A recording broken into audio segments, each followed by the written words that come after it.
नमस्कार, माझे नाव प्रांजल मनोज सागवेकर. मी इयत्ता 9वी ब मध्ये शिकत आहे. माझ्या शाळेचे नाव क्या बांडिया माध्यमिक विद्यालय व या माझे सहकारी.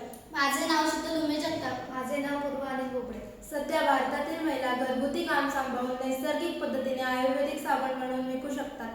याचे उत्पन्न महिन्याला 30 ते 40 हजार आहे व याचा भारताच्या विकासासाठी भरपूर मोठा फायदा होऊ शकतो. व याला लागणारे साहित्य: साबण बनवण्यासाठी लागणारे साहित्य: कडुलिंबाची पाने, कोरफडचा गर, तुळशीची पाने, लिंबाच्या सालीचा किस, सोप बेस, लवंग.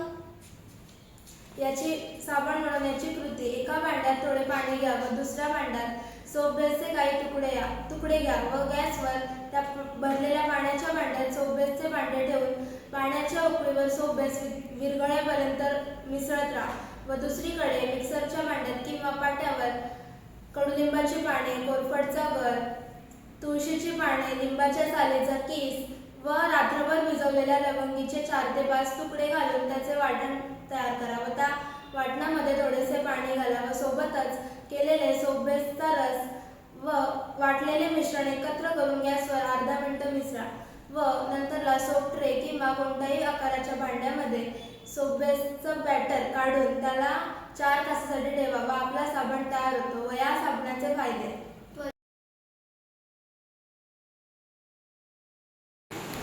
आम्ही बनवलेल्या साबणाचे फायदे पुढीलप्रमाणे: हा साबण पूर्णपणे आयुर्वेदिकरित्या बनवला आहे. आम्ही या साबणामध्ये कोरफड वापरले कारण कोरफडमुळे त्वचेचा ओलावा टिकून राहतो. कडुलिंब वापरले कारण कडुलिंबामुळे त्वचेला थंडावा मिळतो. तुळस वापरली कारण तुळशीमध्ये pH चे प्रमाण जास्त असते. लिंबू वापरला कारण लिंबूमध्ये व्हिटॅमिन सी चे गुणधर्म जास्त असतात आणि अँटीऑक्सिडंटचे प्रमाण जास्त असतात. हा साबण ज्या माणसांची स्किन सेन्सिटिव्ह आहे त्या माणसांना फार उपयुक्त ठरतो. हा साबण पूर्णपणे केमिकल फ्री आहे. आपण बाजारांमध्ये किंवा जाहिरातींमध्ये विविध प्रकारच्या साबणांची ॲड पाहत असतो.